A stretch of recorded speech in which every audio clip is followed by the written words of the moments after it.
que tenemos. Aquí estamos iniciando ya la grabación, 26 de febrero, sobre epístolas pastorales, y estamos en la segunda epístola del apóstol Pablo a Timoteo.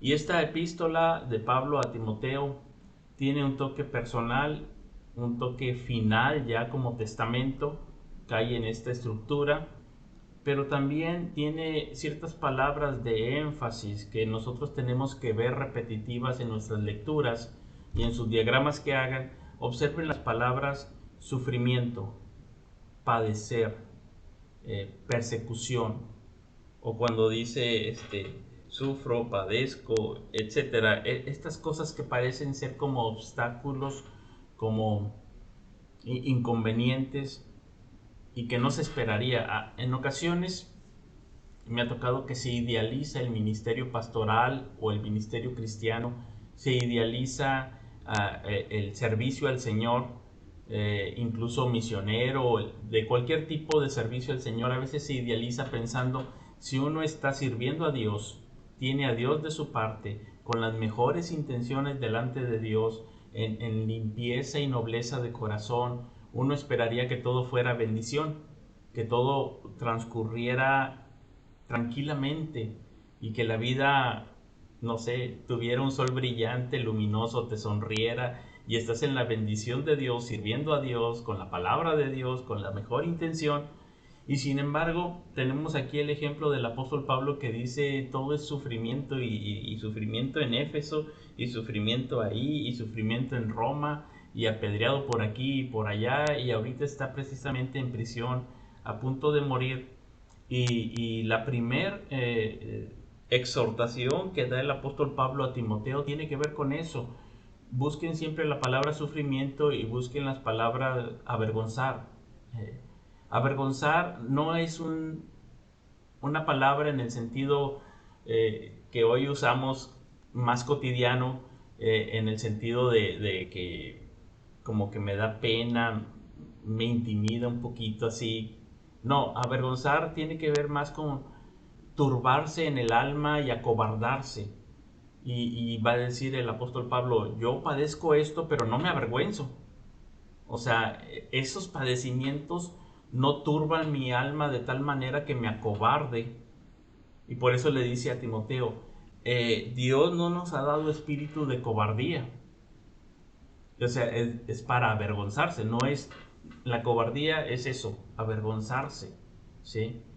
Entonces algunos se avergüenzan de sus cadenas, es decir, ven la situación difícil y se acobardan porque hay persecución y saben que estas cuestiones tienen consecuencias hasta llevarlos a la cárcel. No es algo sencillo. Y entonces la primera exhortación dice, por lo cual te aconsejo que avives en el 1:6 el fuego del don de Dios que está en ti por la imposición de mis manos. Todos los profetas y todos los enviados del Señor desde la antigüedad, en el Antiguo Testamento, han tenido un llamado de Dios claro, una teofanía, alguna revelación, un sueño, un momento en que ellos dicen, aquí estoy yo para ir al ministerio, y les dicen, pero ¿por qué te levantas como profeta? Si normalmente, pues, Israel apedreó a sus profetas, ¿verdad? Y normalmente ellos dicen, es que Dios me habló y había dentro de mí un fuego que no podía calmar. Entonces había un fuego que me hacía hablar, no podía callarlo. Y más o menos esta es la idea del Espíritu Santo obrando en el corazón de Timoteo, de tal manera que dice, oye, si nos va muy mal, mejor me callo. Pero dice, no puedo callarme porque dentro de mí hay como ese fuego que quiere salir, ¿verdad? Y dice, aviva ese fuego. Y también tiene que ver con un ministerio valiente. Ese fuego tiene que ver también con un ministerio atrevido por el Señor, que no se avergüenza, que no se acobarda.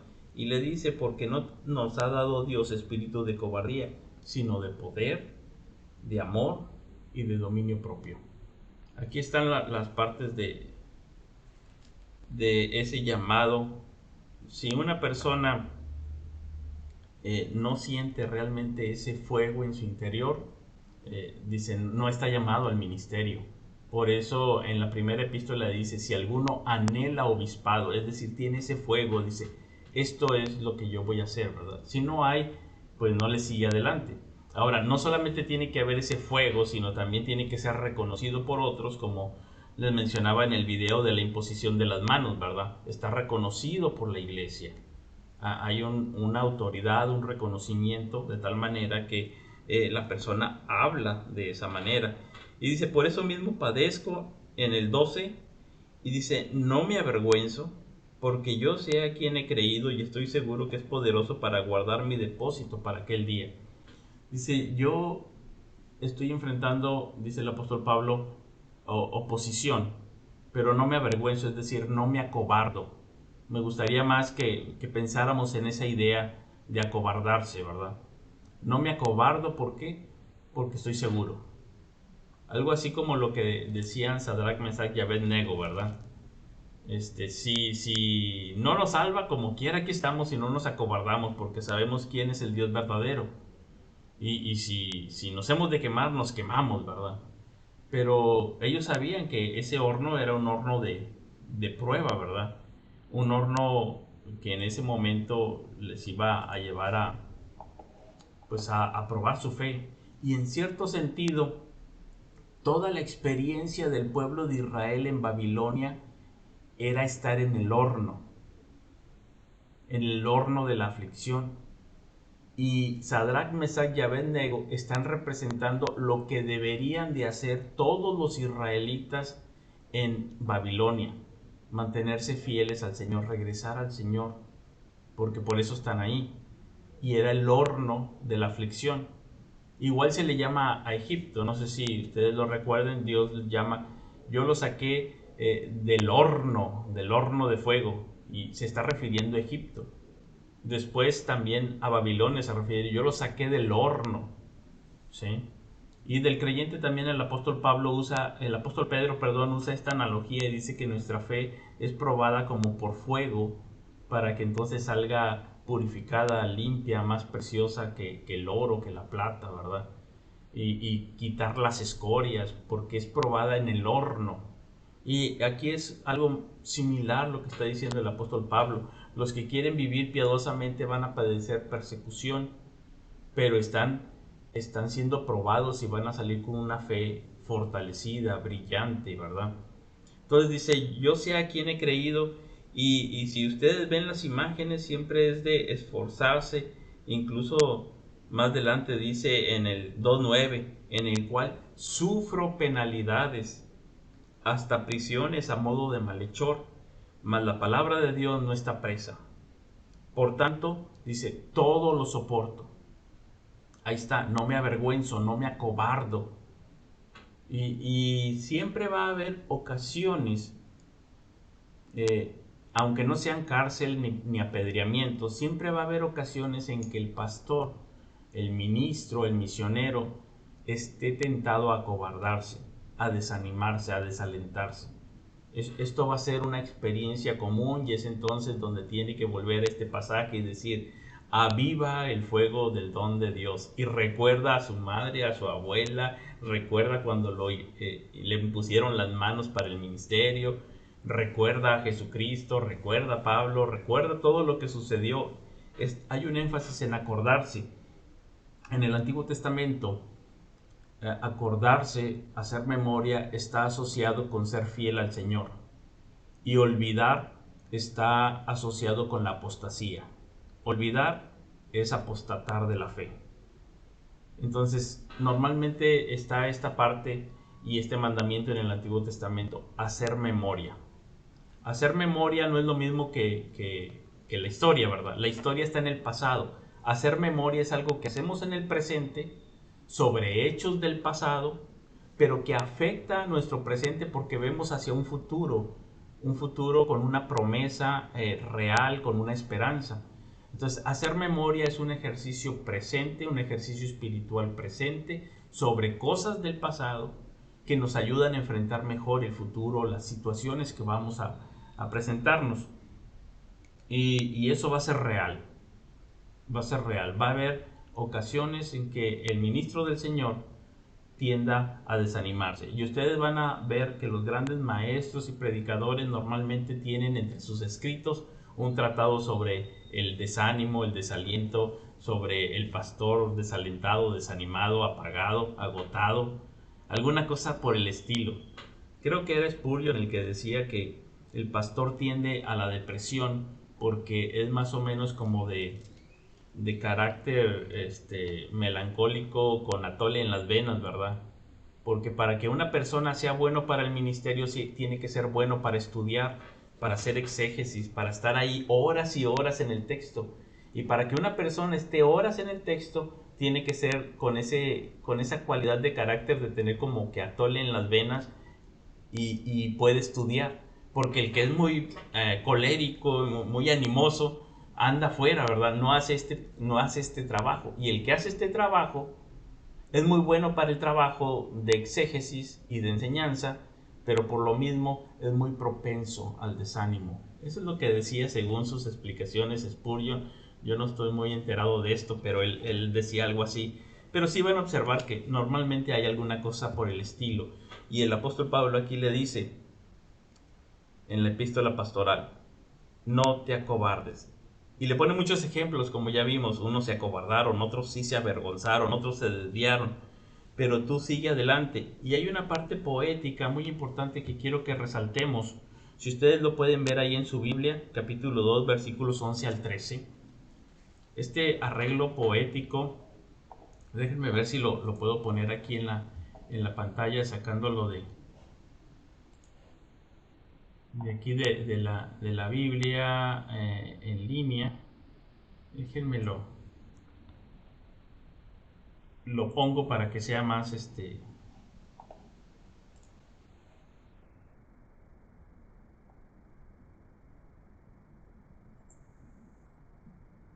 permítanme entonces compartirles ahorita la página y veamos el arreglo poético. La poesía tiene cierta estructura especial y cierta manera de interpretar. Normalmente en los escritos de discurso nosotros tendemos a ver la gramática. A ver, aquí lo voy a compartir. Aquí está.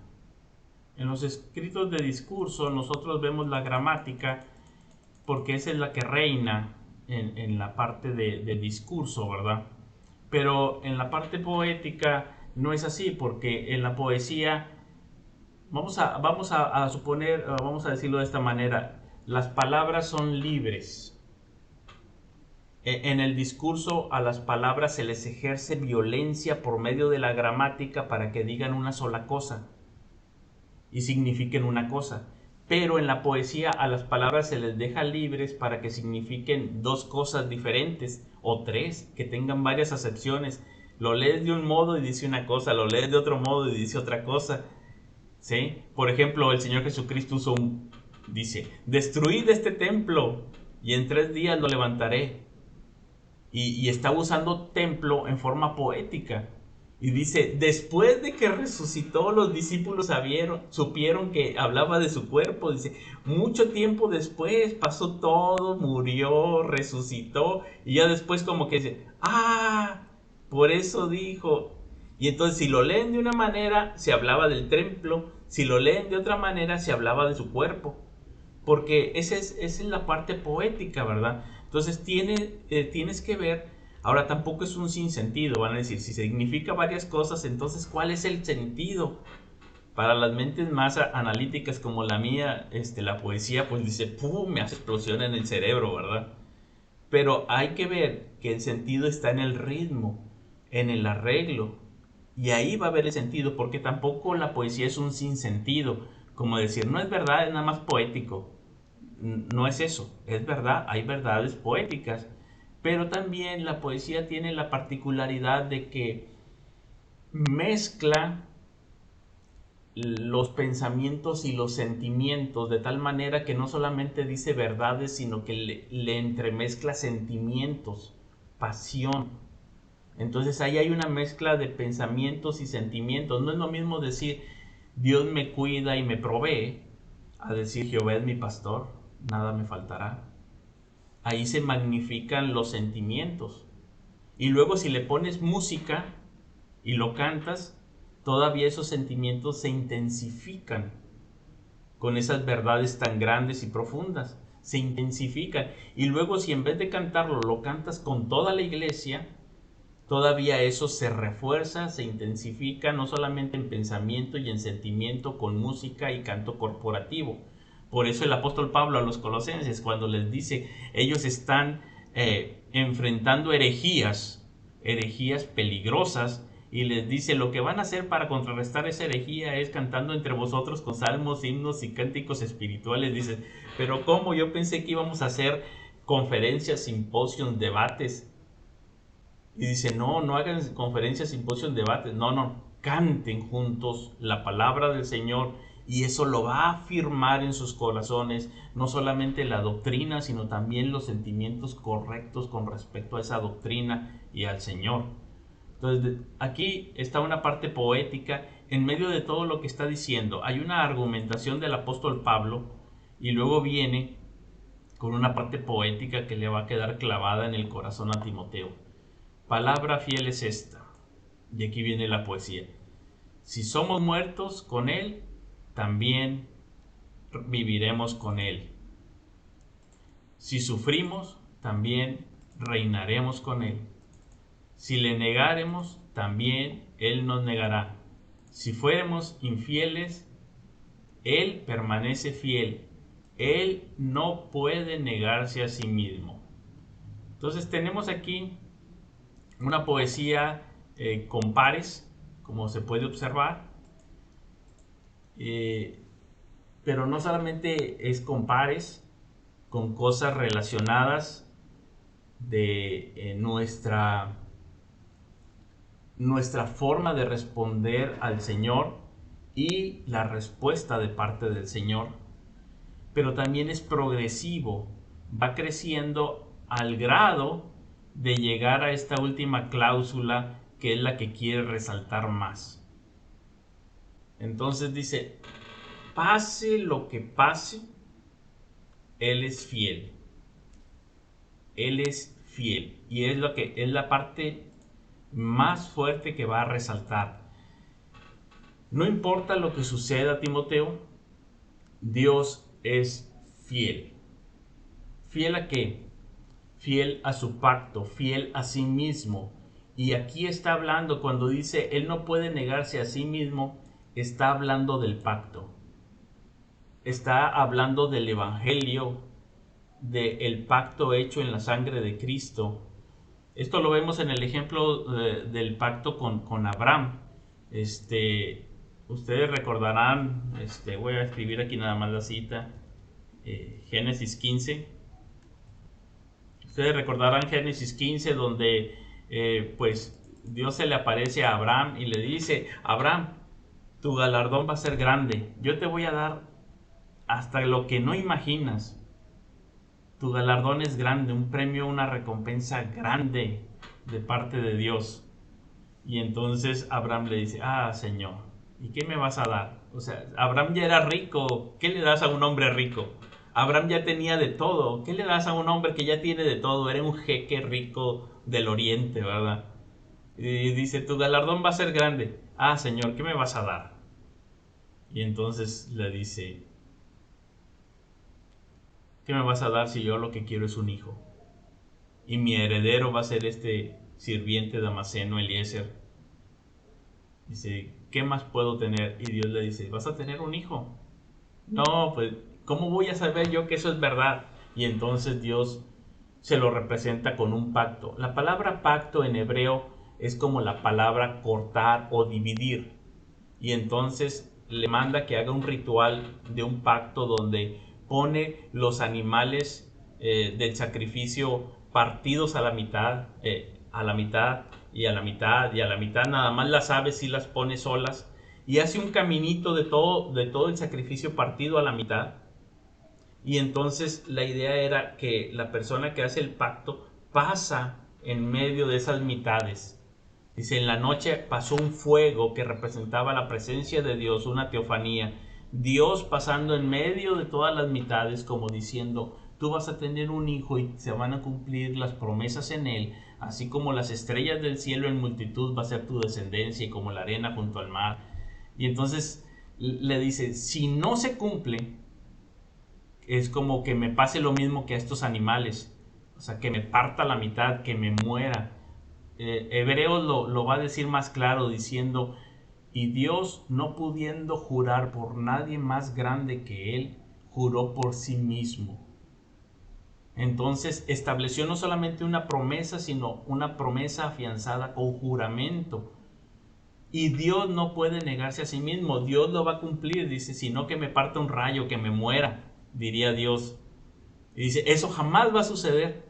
Entonces eso se cumple porque se cumple. Y algo similar hace el Señor Jesucristo, aunque Él sí va a la muerte, pero resucita, pero hace algo similar partiendo el pan. Y lo parte diciendo, aquí va mi cuerpo, porque esto se cumple por mi vida, por mí mismo, derramando su sangre, y les dice ahí en la cena del Señor, aquí está mi cuerpo que es partido, y aquí está mi sangre, que era símbolo del pacto. El sacrificio se partía y se derramaba su sangre y se pasaba en medio, pero aquí el Señor mismo, Jesucristo, es el sacrificio, es el que se parte y es el que dice, por mi vida que esto se cumple. Entonces cuando aquí el apóstol Pablo dice, tú estás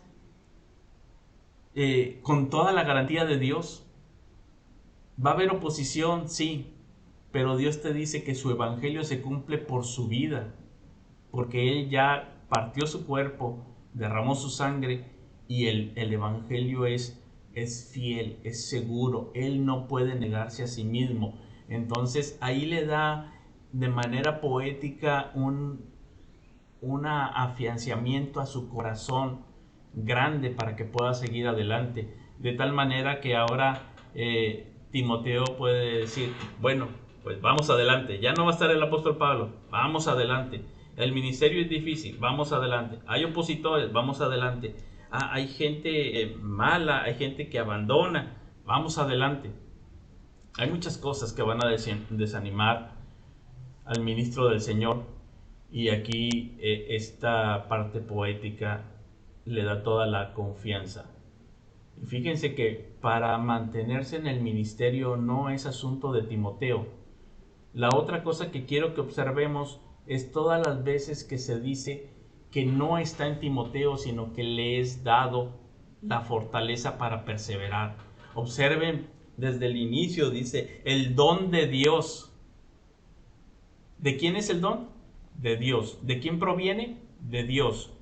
Ahorita nosotros normalmente decimos, no, ese tiene el don para el fútbol, y el que tiene el don se siente mucho. Pero la palabra don quiere decir que no es tuyo, que lo recibiste, que viene de alguien más. Entonces cuando alguien dice, tienes el don para el pastoreo, para predicar, para enseñar, para animar, para cuidar, lo único que quiere decir es que tú no tienes nada, sino que lo recibiste de Dios.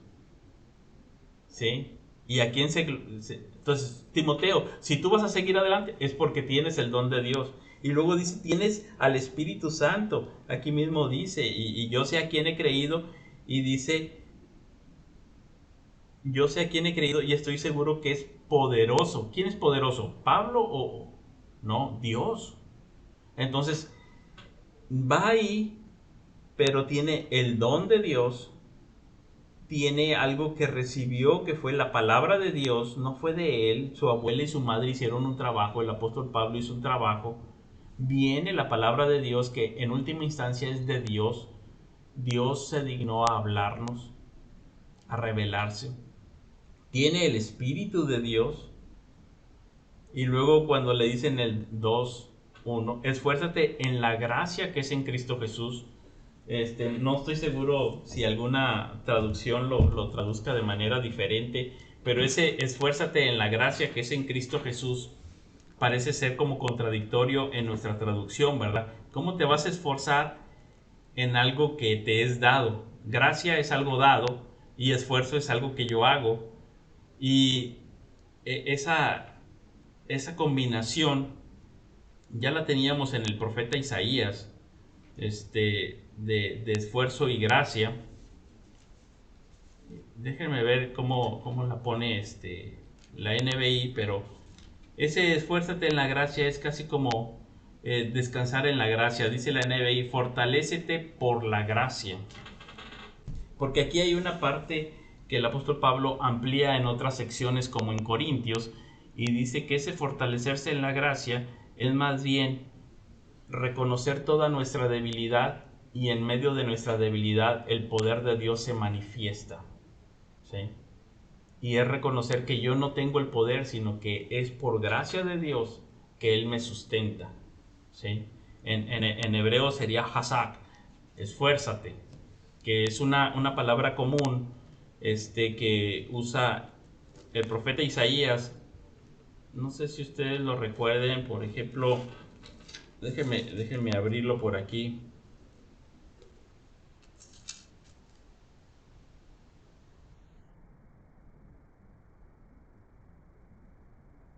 En el 41:10 de Isaías dice, no temas porque yo estoy contigo, no desmayes porque yo soy tu Dios que te esfuerzo. Siempre te ayudaré, siempre te sustentaré con la diestra de mi justicia. Esa es la idea. No es esfuérzate en Dios, sino es descansa en que Dios es el que te esfuerza, el que te fortalece, el que te sustenta. Y esa es la palabra que le está diciendo aquí el apóstol Pablo a Timoteo, donde le dice que él puede descansar. En las religiones, de hecho, lo que dice aquí es que en las religiones, los hombres sustentaban a sus ídolos, pero en el cristianismo es al revés. Dios sustenta a sus hombres. Ustedes lo pueden después revisar ahí en Isaías. Incluso hay un pasaje ahí mismo en el 41, antes del 10, porque algunos lo usan para decir, tú anímate, esfuérzate, échale ganas, y no está hablando de eso, porque el ejemplo de los idólatras, ese sí échale ganas. Fíjense, se los voy a leer nada más para que lo tengamos de trasfondo. Dice aquí, Isaías 41:6. Cada cual ayudó a su vecino y a su hermano dijo, esfuérzate, Hazak, esfuérzate. El carpintero animó al platero, y el que alisaba con el martillo al que batía en el yunque, diciendo, buena está la soldadura, y lo afirmó con clavos para que no se moviese. Fíjense, ese es lo que están haciendo esto, el platero y el herrero y el carpintero están haciendo un ídolo. Y entre ellos están diciendo, anímate, esfuérzate, échale ganas. Y ellos hacen el ídolo y dice que lo fijan con clavos y luego le ponen soldadura para que no se mueva. Es decir, ellos son los que se esfuerzan y el ídolo es sostenido por ellos. Ellos sostienen al ídolo con clavos y con soldadura para que no se mueva y quede bonito. Y ahí está su ídolo y no se cae porque ellos ya lo pusieron bien fijo. Entonces ahí, en esa, digamos, en esa cosmovisión, lo que hicieron es que ellos se esfuerzan y el ídolo es sostenido por ellos. Pero con los creyentes ocurre diferente. Fíjense, luego sigue diciendo, pero tú, Israel, siervo mío eres tú, Jacob, a quien yo escogí, descendencia de Abraham mi amigo, porque yo te tomé de los confines de la tierra, y de tierras lejanas te llamé, y te dije, mi siervo eres tú, te escogí y no te deseché. No temas, porque yo estoy contigo, no desmayes, porque yo soy tu Dios que te esfuerzo, siempre te ayudaré, siempre te sustentaré con la diestra de mi justicia. Entonces, aquí, en la religión pagana, los hombres se esfuerzan, afirman a su ídolo y el ídolo es su sirviente. En el pueblo de Israel dice es al revés, dice, yo te escogí, tú eres mi sirviente y yo te sostengo. Tú no me sostienes a mí, yo te sostengo a ti y por eso tú puedes estar firme. Yo no me caigo, dice Dios, tú eres el que te puedes caer y yo te sostengo. Y en el paganismo es al revés. El ídolo es el que se puede caer y lo tienen que sostener y lo tienen ahí como su sirviente. Hazme lo que yo quiero. Y entonces hay una cosmovisión totalmente contraria y por eso dice, no temas. Y es lo que le dice, esfuérzate en la gracia que es en Cristo Jesús. Es decir, Cristo Jesús es el que te sostiene, Timoteo. Y tú tienes que descansar en que Él es el que te sostiene. Y entonces puedes hacer todas las cosas del ministerio, pero porque Él es el que te sostiene. Entonces tiene el don de Dios, tiene el Espíritu de Dios, tiene la palabra de Dios, tiene a un Dios que es fiel, un Dios que le sostiene. Y por eso le dice, tú puedes mantenerte, pero puedes mantenerte no por ti, es por Dios. Es como tomar fuerza. Sí, algunos dicen en esos momentos descansar en la fuerza o en el poder de Dios. Miren, hay unas evidencias muy claras cuando un pastor se está desanimando y entonces piensa, ¿qué voy a hacer? La iglesia no responde y esto. Y cuando empiezan a hacer ciertas tácticas como de policía espiritual y tratar de controlar a los hermanos para que no se salgan del redil y tratar de poner reglas y hacer, cuando ya hace eso de como hacer policía espiritual y tratar de controlar, son como los últimos intentos de querer tener en control de sus manos lo que solamente está en control de las manos de Dios. Y entonces cuando le dice Pablo a Timoteo, esfuérzate en la gracia de Dios, es, tú no trates de controlar las cosas. Un pastor no está para controlar las cosas así. Esos son esfuerzos débiles, humanos, infructuosos, que a lo más llevarán a una religión farisaica. Pero tú descansa en la gracia de Dios, porque Dios es el que sostiene a su iglesia y con su Espíritu Santo y su palabra la va a transformar y la va a llevar a donde Él quiere y la va a ir moldeando, ¿verdad? Entonces ahí es descansar, tomar fuerza en el Señor, fortalecerse en el Señor, es como reposar en que Él tiene totalmente el control de su iglesia. Bueno, ya hablé mucho, solamente como un panorama ahorita con estas palabras. Por favor, tómenlas en cuenta. Lo que sigue es que ustedes de las 3 epístolas, cualquiera, escojan un, un tema, un tema teológico o doctrinal, el que deseen, de las 3 epístolas, y puedan prepararlo por escrito y luego presentarlo creo que dentro de 2 semanas, ya no queda mucho tiempo, en menos de 7 minutos, para luego yo poder rebatir alguna cosa que ahí tengan o hacer algún comentario complementario. Cualquier tema doctrinal, adelante. Es presentación oral del tema. Sí, es presentación escrita y oral. El escrito puede ser a lo mejor extenso, con las reglas de tratar un tema. Pueden hablar sobre cristología, sobre el ministerio pastoral, sobre eclesiología, sobre lo que quieran. Tomen algún tema de los énfasis que hay, no se compliquen, digan, lo voy a tomar, o si ya tengo el de buenas obras voy a expandirlo, o si tengo uno sobre Jesucristo, sobre Dios, sobre el Espíritu Santo, o sobre la fe, sobre el Evangelio, y traten algún punto por escrito, y tal vez su escrito es extenso, pero yo quiero que nada más resuman sus principales ideas en menos de 7 minutos, con su argumentación, principales ideas, y luego ya los demás podemos o debatir o hacer comentarios o preguntas o complementar. Sí, espero no haya alguna duda. ¿Sí? Bueno, creo que ya esto se está acabando y no quisiera que se cortara la conexión, así que voy a detener aquí la grabación para que no sea un fin abrupto.